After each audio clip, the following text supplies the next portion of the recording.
అయ్యి ఏం రాయాలి? లెటర్. ఎవరికి? నీకు. నాకా? నాకు రాయడం రాదు. ఈ మధ్యన సంతకం పెట్టడం నేర్చుకున్నా.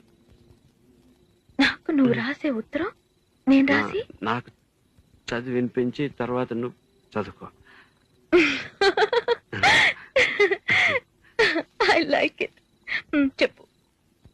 నేను ఊహించుకుంటే కవిత మనసులో వరదలా పొంగుతుంది, కానీ అదంతా రాయాలని కూర్చుంటే అక్షరాలే, మాటలే.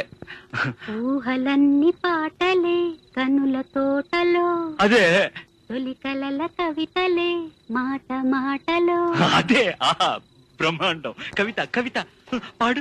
కమ్మని ఈ ప్రేమ లేఖనే రాసింది హృదయమే, ప్రియతమా నీ వచట కుశలమా నే నిచట